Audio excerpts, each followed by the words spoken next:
Përshëndetje të nderuar shikues, po ritakohemi përsëri me gjurmët, drejt për së drejti në televizionin Alsat, për të diskutuar sot për një temë e cila ka mjaft ndikim, mirë po sa neve realisht e njohim atë, do të shohim gjatë bisedës në vijim. Në një shtet demokratik, ku sundimi i ligjit dhe qeverisja e mirë nuk janë vetëm slogane, por standarde që kërkojnë zbatim real, një prej institucioneve kyçe që garanton edhe integritetin dhe transparencën e sektorit publik është pikërisht enti shtetëror i revizionit. Mbikëqyrja e pushtetit nuk është një luks, por është domosdoshmëri, e në kohën kur gjithnjë më shumë flitet për transparencë, për qeverisje të mirë, për një luftë kundër korrupsionit dhe ndarje të qartë të përgjegjësive, vendet që synojnë integrim të plot në Bashkimin Evropian dhe jo vetëm janë të thirrura të premtojnë reforma, por edhe të realizojnë ato në praktik. Puna e këtij institucioni shpesh kalon pa zhurmë larg skenës mediave apo politikës, mirë po ka një ndikim mjaft të madh në përditshmërinë tonë, pavarësisht se neve nuk jemi shumë të mirë informuar për këtë temë. Aty ka auditim të pavarur, ka kontroll, aty ku ka kontroll ka edhe llogaridhënie. Aty ku ka llogaridhënie ka më pak korrupsion, më pak abuzim, edhe më shumë besim nga qytetarët. Më 12 shtator të këtij viti, Kuvendi i Republikës së Maqedonisë së Veriut edhe miratoi raportin vjetor të entit për vitin 2024, një dokument që përmbledhi në tërësi punën e institucionit gjatë gjithë vitit edhe zbuloi shumë gjetje të rëndësishme, por edhe probleme sistematike në mënyrën se si menaxhohen fondet. Çfarë tregon ky raport? Cilat janë sfidat më të mëdha me të cilat përballet sot enti shtetëror i revizionit e si ndikojnë gjetjet e tyre në luftën kundër keqpërdorimit të pushtetit dhe në përmirësimin e menaxhimit në tërësi. Përtej kritikës, enti jep edhe zgjidhje. Çdo raport revizioni përmban rekomandime të qarta dhe konkrete, që është një udhërrëfyes mjaft i rëndësishëm që i fton institucionet të korrigjojnë gabimet e tyre, të rrisin efikasitetin e të rivendosin përgjithshmërinë. Këtu lind një pyetje mjaft thelbësore. A i dëgjon dikush këto rekomandime? A reagon dikush? Apo vetëm këto rekomandime mbeten si letra të arkivuara e të harruara? Ndërkohë që vendi pikërisht në këtë periudhë gjendet në një fushat zgjedhore, është një periudhë ku hasim në përdorim të burimeve shtetërore për qëllime politike e që shpesh din të kthehet në një çështje mjaft të diskutueshme. Në këtë kontekst, roli i entit të revizionit bëhet tepër i rëndësishëm për të monitoruar drejt, transparente dhe pa abuzim në pushtetin ekzekutiv. Për këto e shumë çështje të tjera, për të sjellur deri tek ju informacione të qarta, për sfidat e brendshme, për bashkëpunimin ndërkombëtar, për transparencën e pikërisht të shohim se çka realizon ky institucion për të sjellur deri tek ju më konkretisht punën e tyre. Do të flasim sot me të ftuarin ton, Orhan Ademi, që është revizor në entin shtetëror të revizionit, me të cilën do të shkojmë përtej shifrave dhe raporteve për të kuptuar më mirë se çfarë ndodh pas kulisave të kontrollit financiar të shtetit. Faleminderit shumë që erdhët, faleminderit për kohën. Faleminderit edhe juve për ftesën, është kënaqësi ime të jem mysafiri juaj. Para se ta fillojmë bisedën, unë do të kisha dashur shumë që ta dëgjojmë një kronik që do ta lus regjin të na ndihmon pak, që ta kenë të qartë shikuesit se për çka do diskutojmë sot, e më pas do të rikthehemi përsëri në studio për të komentuar më tej dhe për ta bërë këtë temë sa më të njohur për ju. Jemi përsëri në studio për të filluar bisedën tonë. Fillimisht na shpjegoni pak se cili konkretisht është roli i një revizori në një shtet demokratik. Me çka merret enti shtetëror për revizionin? Që të jem pak më i qartë. Enti shtetëror i revizionit ndryshe njihet edhe si gardian i fondeve publike. Enti shtetëror i revizionit është organ suprem i kontrollit më të lartë në Republikën e Maqedonisë së Veriut, i cili më shumë se 25 vite në mënyrë transparente dhe në mënyrë objektive dhe në kohë informon institucionet kompetente dhe publikun në përgjithësi për gjetjet dhe gjendjet e konstatuara gjatë kryerjes së revizionit. Enti shtetëror për revizion, punën e tij e kryen në bazë të standardeve ndërkombëtare, ISAI standarde janë standarde të cilën janë botuar nga Intosai, organizata ndërkombëtare, që njihet si organizatë mbarkombëtare, që numëron dikun mbi 190 antar, është organizate e dytë për nga madhësia me njerë mas komëve të bashkuar. Me një fjalë, enti shtetëror për revizion është gardiani i fondeve publike, kontrollon mënyrën e shpenzimeve dhe të ardhurave në institucionet shtetërore, me që rast konstatohen gjetjet dhe pa rregullësitë gjatë kryerjes së revizionit dhe për të njëjtat japmi rekomandime për t'i tejkaluar ato probleme dhe dobësitë sistemore të cilën konstatohen gjatë kryerjes së revizionit. Në një çfarë mënyre jep kontribut të jashtëzakonshëm në përmirësimin e efikasitetit, efektivitetit dhe ekonomicitetit të shpenzimeve dhe të udhëheqjeve së institucioneve shtetërore në Republikën e Maqedonisë së Veriut. Cilat janë kompetencat ligjore të endit? Kompetencat ligjore të endit shtetëror për revizion janë të përcaktuar me ligjin për revizion shtetëror. Aty kemi të gjitha kompetencat të cilën i ka rregulluar ligji, me që rast të gjitha institucionet shtetërore, të cilën financohen nga buxheti, duke filluar nga ministrit, prite kryetari i shtetit, kryeministri, Kuvendi i Republikës së Maqedonisë së Veriut dhe gjitha agjencionet, ndërmarrjet publike, komunat, partitë politike janë lëndë e revizionit shtetëror. Ne kemi atë kompetencë, atë ingerencë për të kryer këto lloje të revizioneve me qëllim që në fund të auditimit, në fund të revizionit, revizori jep opinion në lidhje me pasqyrat financiare, raportet financiare, bilancën e gjendjes dhe bilancën e suksesit, më që rast në bazë të opinionit pastaj vërtetohet nëse institucioni në fjalë apo personi përgjegjës për udhëheqjen e atij institucioni ka punuar ashtu siç parashë ligji apo jo. E përmendëm edhe tek kronika që ka lloje të revizioneve. Më shpjegoni pak më mirë cilat janë. Në bazë të ligjit për revizion shtetëror kemi disa lloje të revizioneve që i kryjmë edhe në bazë të ISAI standardeve. Çdo veprim, çdo aktivitet i revizionit shtetëror bazohet edhe në bazë të ISAI standardeve. Kemi auditimin e rregullshmërisë që në vete përmban auditimin financiar dhe auditimin e pajtueshmërisë. Dhe të bëhet auditim i raporteve financiare të subjekteve që janë lënë të auditimit. Ne zakonisht kur bëjmë revizion shkojmë një vit në bazë, realisht kur dorëzohen raportet financiare, atëherë ne e kryjmë ato obligimin në bazë të programit vjetor. Kemi pastaj edhe auditimin e pajtueshmërisë si auditim në vetvete, që tregon se transakcionet apo aktivitetet që i kryen institucioni, a janë në përputhje me rregullatimin ligjor apo jo. Kemi edhe auditimin e suksesit, ose ndryshe quhet edhe auditimi i performancës. Në këtë rast auditorët realisht masin performancën e institucioneve duke i reviduar politikat, projektet konkrete, a janë efikase, a janë efektive dhe ekonomike gjatë kryerjes së këtyre projekteve. Pastaj kemi edhe auditim të IT-s, realisht kontrollojmë edhe si sistemin e sigurisë të IT-s, kemi auditor që janë të specializuar në këtë fushë, bën edhe auditim të IT-s.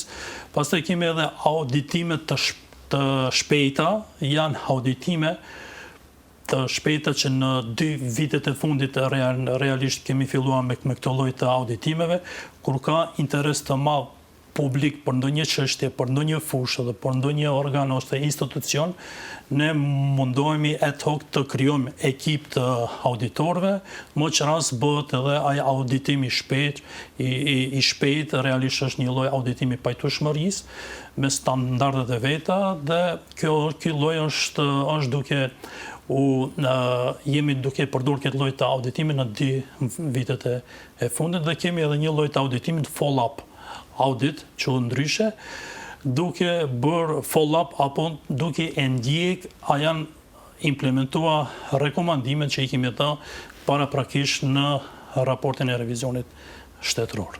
Këto në përgjithësi janë llojet e auditimeve të cilën i kryjmë si institucion. Para se të dalim tek çështje tjera, fenomen mjaft konsistent tek neve se si qytetar nuk jemi të mirë informuar për këtë tematik. Pse ekziston? A është kjo indiferencë jona apo është ndoshta një mos transparencë nga institucionet? Që nga viti 2020 kur është zgjedh krye revizori i parë i endit shtetëror për revizion dhe unë mbas 3 muaj si zavendës kryevizor, Ne të ditë realisht vim nga mbrenda, nga institucioni, me përvojë të cilën e kemi mbi 20 vite në fushën e revizionit, edhe kryerevizori edhe unë si Zavendës, dhe kemi ndryshuar një qasje nga viti 2020, nga qasja pasive të them, e kemi bërë një qasje aktive, ku i kemi bërë një evaluim dhe një shqyrtim të paleve të interesuar, të cilën na i kemi për target apo i tangon puna e jonë. Në atë shqyrtim, në atë analizë, kemi nxjerrë diku 1200 palë të interesuar, që kanë interes për raportet e revizionit. Më që rast, jemi munduar që t'jemi më afër këtyre palëve të interesuar që i mund t'jenë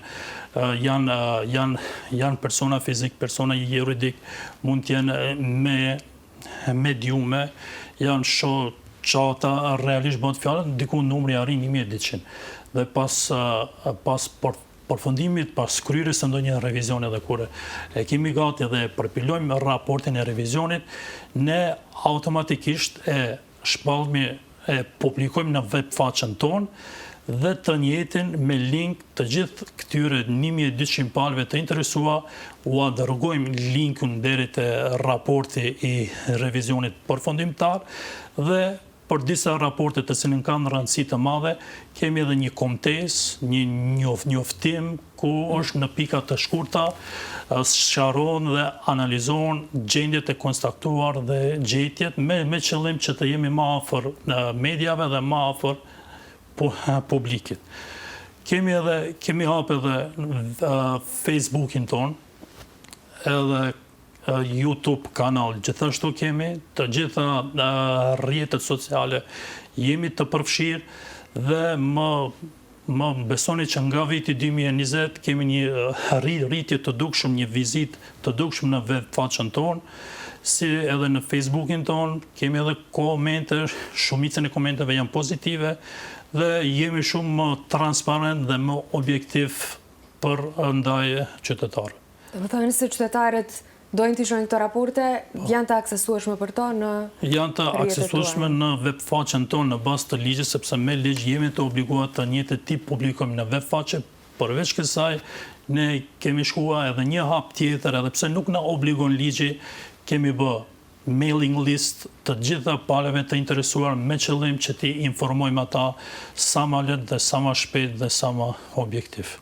Dhe ashtu duhet jetë që ta kenë më të qartë dhe pse jo të jenë më të informuar qytetarit për të gjitha parregullësitë që ndodhin për këto institucione. Do të shkëputemi shumë shkurt për një hapësirë publicitare dhe rikthehemi përsëri në studio për të vazhduar bisedën tonë lidhur me parregullësitë dhe shumë çështje tjera që bën enti shtetëror për revizion. Jemi përsëri në studio për të vazhduar bisedën tonë. Tash do të ndalim tek një temë që besoj edhe ju intereson më së shumti qytetarëve. Juve, siç e përmenda edhe te kronika më herët, me datën 12 shtator të këtij viti, u nxjerr edhe raporti vjetor për revizionet e kryera gjatë vitit 2024. Çka përmban ky raport? Cilat ishin rezultatet? Ku gjatet më shumë parregullsi? Është e saktë se në shtator të këtij vitit është miratuar realisht raporti vjetor për revizionet e kryera dhe punën e enti shtetor për revizion. Në bazë të nenit 33 për ligjin për revizion shtetëror, kryerrevizori apo enti shtetor i revizionit është i obliguar të përpiloj raportin vjetor të punës së tij dhe të njëjtën në fund të muajit qershor ta dorëzojnë në Kuvendin e Republikës së Maqedonisë së Veriut. Ne këtë e kemi respektuar dhe e kemi plotësuar këtë nen të ligjit për revizion shtetëror, më që rast në fund të qershorit të njëjtën e kemi dërguar në Kuvend dhe në shtator është miratuar dhe është aprovuar nga Kuvendi i Republikës së Maqedonisë së Veriut. Raporti vjetor realisht është një punë 3 mujorëshe, fillojmë nga muaji mars deri në qershor, angazhohen paravarësisht dikun 30 të punësuar në entin shtetor të revizion, nga kryerrevizori, Zavendës kryerrevizori, ndihmësat e kryerrevizorit dhe këshilltarët e tij, si dhe të gjithë tjerë revizorat tjerë për ta përpiluar dhe për ta bërë këtë raport vjetor në fund të qershorit.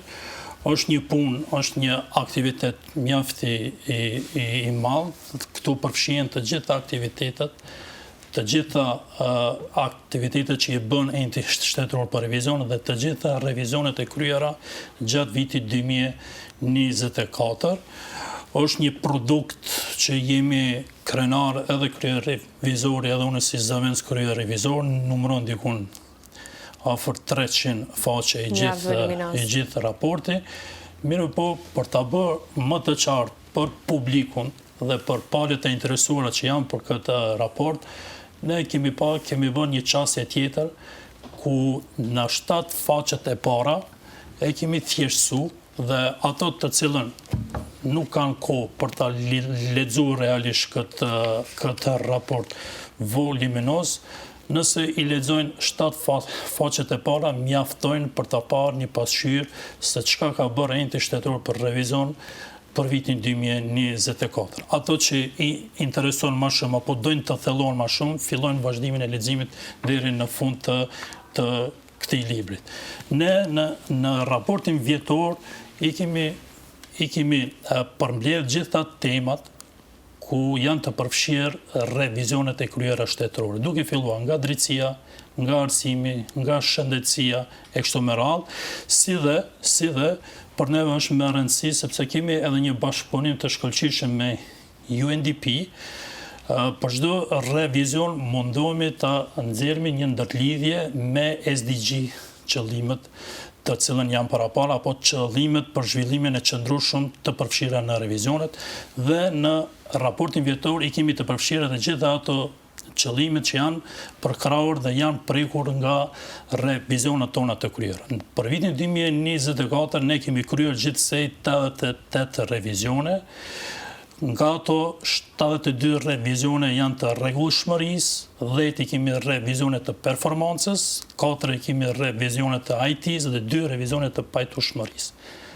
Për dallim nga raportet tjera të cilën janë përpiluar, prej vitit 2020 kemi bërë një qasje tjetër ku në raportin vjetor të punës i kemi paraparë dhe i kemi kyçur edhe indikatorat e performancës së enti shtetëror për revizion, ku janë tash për vitin 2024 janë diku mbi 25 indikator që tregojnë performancën e enti shtetëror për revizion. Duke filluar, për shembull, një ndër indikatorët janë taksat dhe kompenzimet publike të papaguar apo më pak të paguar në buxhetin e shtetit. Dikun janë afër 2 miliard denar, nuk janë paguar në buxhetin e shtetit. Pastaj e kemi edhe indikatorin grantet e anuluara apo të humbura, të cilën nuk janë shfrytzuar, janë dikun 5 miliardë 680 milion denar, si dhe kemi edhe provizionet e paguara apo gjoba për mos tërheqjen e kredive apo huave, janë dikun 1 miliard 400 milion euro realisht shteti paguan gjoba apo provizione për shkak të mos tërheqjes së granteve dhe kredive dhe huave. Ato ndryshe janë edhe të holla apo janë mjete publike të qytetarëve tonë.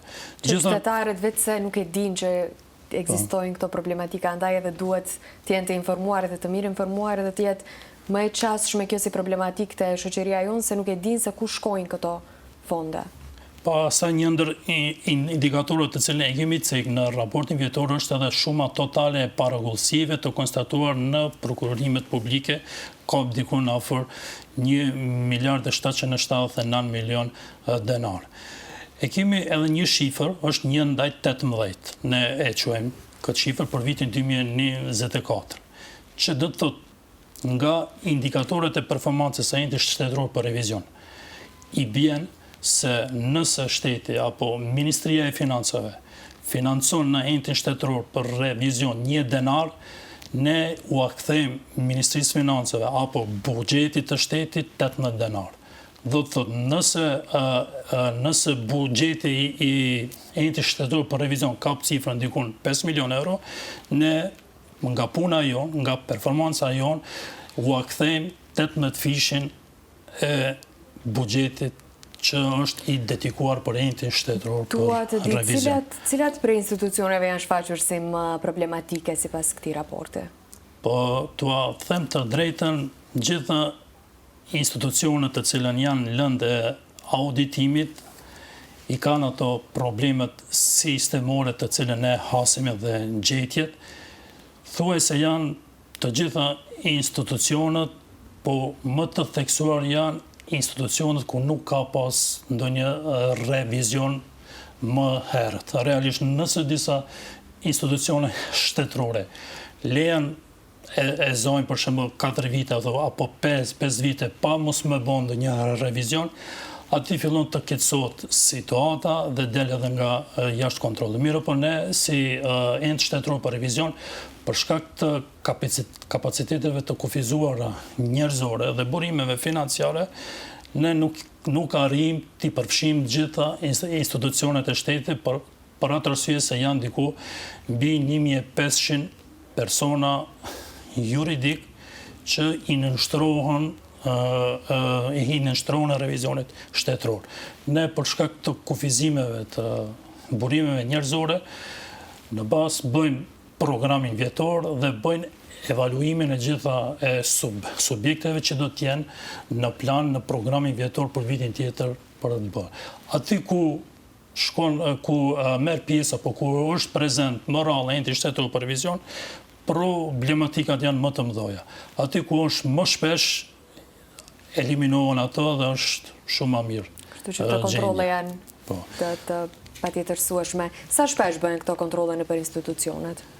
Po, në bazë të ligjit për enti shtetëror për revizion, neni 23 ligjit për enti shtetëror për revizion, detyrimisht enti shtetëror për revizion dhe kryet revizori ka për obligim çdo vit të bëj revizion në 4 subjekte juridike. Është buxheti i Republikës së Maqedonisë së Veriut, atë bëjmë çdo vit. Është fondi pensional, është fondi shëndetësor dhe është Agjencia për punësim. Këto 4 subjekte realisht ne i përfshijmë çdo vit edhe për shkak të madhësisë së buxhetit të cilën e kanë, edhe për shkak të strukturës dhe organizimit, numrin e të punësuarave e kështu me radhë. Këto janë 4 subjekte që ne i përfshijmë çdo vit në programin vjetor.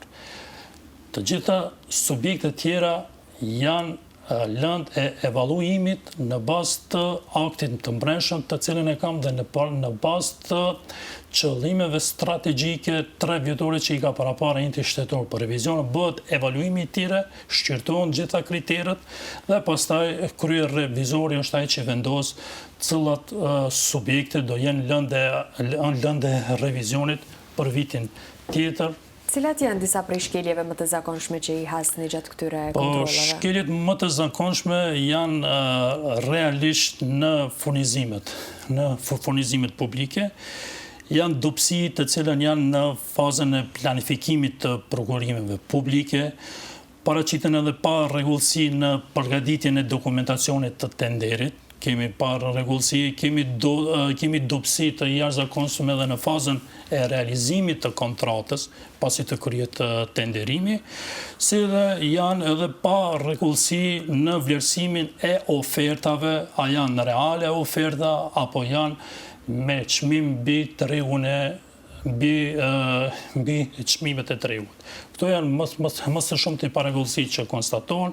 Pastaj kemi edhe disa parregullsi tjera në investimet kapitale, kemi edhe te rrugat konstatohen parregullsi, te kontratat në vepër, e kështu me radhë, gjitha janë të evidentuar në raportet e revizionit, po edhe në raportin vjetor për vitin 2024. Çfarë hapa ndërmerr ju kur konstatoni të tilla lëshime?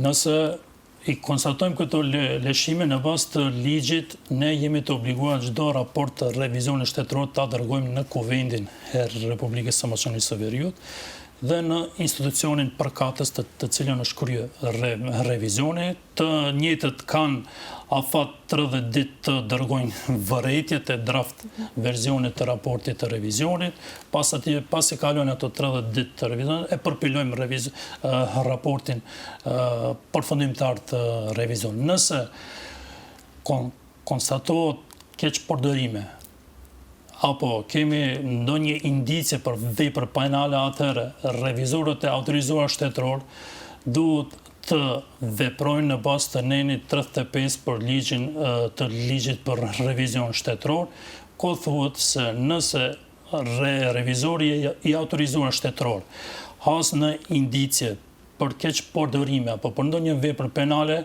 të njëjtët i informojmë institucionet kompetente që merren me atë punë. Do me thonë, këtu mbaron edhe mandati ynë, e dërgojmë raportin aty ku duhet mu dërguar, në prokurorinë publike, apo në policinë financiare, apo në Ministrinë e Punëve të Brendshme, pastaj fillon procedura e tyre më të se çka do ndodh me atë raport të revizionit. Ka pasoja ligjore për këto institucione, apo se në një vend si ky i yni din të ketë edhe lëshime pastaj kur mbrin deri tek? Ne me ndihmën e donatorit duhet ta përmend, është një donatorët të vishëm për neve dhe që na kanë ndihmuar shumë, është Westminster donator për demokraci, është ne bashkëpunojmë atë organizat dhe është duke na ndihmuar që të krijojmë një bashkëpunim me prokurorinë publike. Kemi bërë një memorandum me prokurorinë publike, me të cilën i shtjellojmë dhe i sqarojmë gjitha çështjet, me mënyrën e komunikimit ndërmjet enti shtetëror për revizion dhe prokurorisë publike, se si duhet shkojë ai lloj komunikimi, se si duhet të sqarohen raportet e revizionit shtetëror, dhe të njëjtat na i dërgojmë. Edhe në raportin vjetor për vitin 2024 e kemi konstatuar dhe kemi vlerësuar se deri te Prokuroria Publike të Republikës së Maqedonisë së Veriut janë dorëzuar gjithsej 39 raporte të revizorit për 32 subjekte të reviduara, kurse 24 raporte janë dorëzuar në Komisionin Shtetëror për Parandalimin e Korrupsionit dhe një raport e kemi dorëzuar edhe te zëvendës kryetari i qeverisë i ngarkuar për qeverisje të mirë, është dërguar një raport. A merren parasysh këto, a ka pasoja ligjore kur ka lëshime?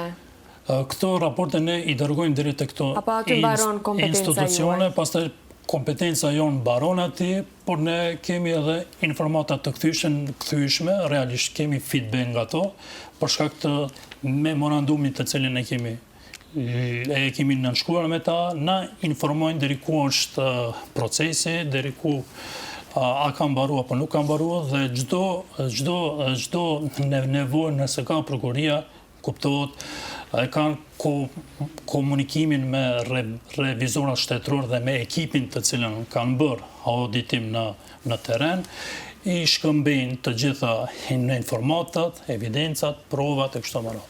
Do të shkëputemi për një hapësirë të shkurtër publicitare dhe rikthehemi për të vazhduar bisedën tonë. U rikthyem përsëri në studio për të vazhduar bisedën tonë mbi praktikat e entet shtetëror për revizion. Dua të di cilat janë sfidat më të mëdha me të cilat përballeni ju. Po, t'ua them të drejtën, realisht sfidat e entit shtetëror për revizion janë të përcaktuar edhe në raportin e progresit të cilin e marrëm nga Komisioni Evropian. Është kapitulli 32 që ka të bëjë me fushën e revizionit. Aty janë të dhënë disa rekomandime të cilën duhet t'i plotësojmë ne si ent shtetëror për revizion. Një ndër ta ka qenë edhe diskutimi për raportet e revizionit shtetëror në Kuvendin e Republikës së Maqedonisë së Veriut. Deri vitin e kaluar, realisht të them, nuk ka pas diskutime për raportet tona, edhe pse në gjitha institucionet supreme të auditimit në rajon, por edhe në Evropë, edhe më gjerë, për gjitha raportet e revizionit shtetëror diskutohet në parlament dhe në komisionet e posaçme që kanë të bëjnë me temën e revizionit. Do me thonë, nëse e kemi, për shembull, kemi këtë kryer revizionin e shëndetësisë, ka komision të posaçëm në kuvend ku mund ta shqyrtojnë dhe ta analizojnë, të debatojnë dhe të diskutojnë lidhe me raportin dhe gjendjet të cilin janë konstatuar, si dhe rekomandimet që janë dhënë nga ana jonë dhe nga komision mund të dalë me konkluzione konkrete për të implementuar ato rekomandime. Deri më tash, deri në vitin e kaluar, realisht nuk kemi pas diskutime të raporteve. Vitin e kaluar ja filluam, ka pas 3 diskutime për 3 raporte të performancës, të revizioneve të performancës, për neve është një hap shumë i madh, ku vetë sa më ka filluar të bisedohet dhe ndjehet efekti edhe për ata institucionet që janë lënë auditimit, më që rast edhe ata personat që janë përgjegjës për atë institucion, thirrën në kuvend dhe japin llogaridhënie në bazë të raportit të revizionit të kryer. Dua të ndalemi vetëm pak se nuk na premton edhe koha. Tash që jemi në kampanjë, sepse njerëzve ju intereson shumë për zgjedhjet, cili është roli i entit shtetëror për revizion në kampanjat zgjedhore në përgjithësi? Lëndë e revizionit shtetëror janë edhe partitë politike në bazë të ligjit për financimin e partive politike. Enti shtetëror për revizion është i obliguar të bëjë mbikëqyrje financiare të partive politike dhe ne çdo vit në programin vjetor i marrëmi parasysh dhe i fusemi së paku 4 subjekte më të mëdha politike dhe edhe ndonjë subjekt më të vogël në varësisht prej burimeve financiare dhe burimeve njerëzore. Këto i kemi në bazë të ligjit për financimin e partive politike. Por, tash e kemi edhe kampanjen zgjedhore, është një ndër sfidat që i paraqitet enti shtetëror për revizion, pasi që në bazë të kodit zgjedhor, enti shtetëror i revizionit është i obliguar të bëjë revizion të gjithëve pjesëmarrësve në kampanjën zgjedhore.